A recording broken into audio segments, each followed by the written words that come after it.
మర్చిపోతున్నారు. ఈ విషయం ఇప్పటికైనా గమనించాలని ప్రతి ఒక్కరిని కూడా కోరుకుంటున్నాను. అండ్ ఈరోజు ప్రతి ఒక్కరూ మాట్లాడుతున్నారు, తెలుగుదేశంలోనూ ముఖ్యంగా పవన్ కళ్యాణ్ గారు, మేధావి గారు మాట్లాడుతుంటారు, సనాతన యోధుడు.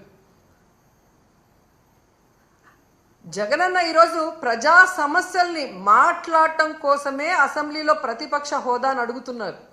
ఎందుకంటే ఒక ప్రతిపక్ష హోదా ఉన్నప్పుడు ఇంత సమయం అని ప్రతిపక్ష పార్టీకి కేటాయిస్తారు కాబట్టి ఈ రాష్ట్రంలో ఉన్న ప్రజల కష్టాల్ని, వాళ్ళు ఏదైతే ఎదురు చూస్తున్నారో వాటిని ప్రభుత్వం దృష్టికి తీసుకురావటం కోసం ఈరోజు అన్న అడుగుతూ ఉంటే వంకర టింకర్గా మాట్లాడతాడు పవన్ కళ్యాణ్ గారు.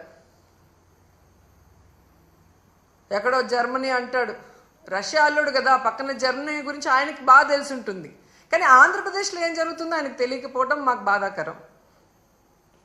నేను హయ్యెస్ట్ సీట్స్ గెలుచుకున్నాను కాబట్టి అసలు ప్రతిపక్ష హోదా నాకుండాలి అన్నాడు. సంతోషం, నువ్వు ప్రతిపక్ష నాయకుడిగా ఉండి చంద్రబాబు నాయుడు చేసే తప్పుల్ని నిలదీస్తాను, ప్రజల పక్షాన ఉండి పోరాటం చేస్తాను అంటే వెంటనే మీ డిప్యూటీ సీఎం పోస్టుకి రాజీనామా చేసి ప్రతిపక్ష హోదా తీసుకొని ఎదురుగా కూర్చొని ఆయన చేసే తప్పుల్ని ఎత్తి చూపించండి.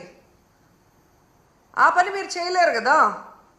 చంద్రబాబు నాయుడికి కష్టం అంటే డైవర్షన్ పాలిటిక్స్ చేస్తారు, చంద్రబాబు నాయుడు గారికి కష్టం అంటే రోడ్డు మీద పడుకుంటారు.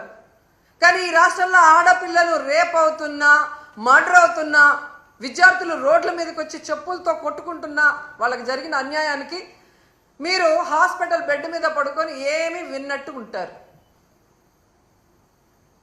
ఎన్నికల ముందు మీ స్పీచ్లో ఆవేశంగా మీరు చెప్తుంటే నిజమని నమ్మిన వాళ్ళు ఈరోజు వాళ్ళ చెప్పులతో వాళ్ళు కొట్టుకుంటుంటే అయినా మీకు అర్థమవుతుందంటే అది కూడా అర్థం కాకుండా మళ్ళీ జగనన్నను బ్లేమ్ చేస్తున్నారు.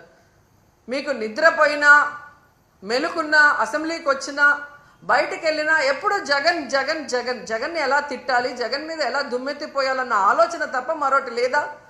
9 నెలలైంది మీరు అధికారంలోకి వచ్చి, మెజారిటీ సీట్లు మీకున్నాయని గొప్పగా చెప్పుకుంటున్నప్పుడు 11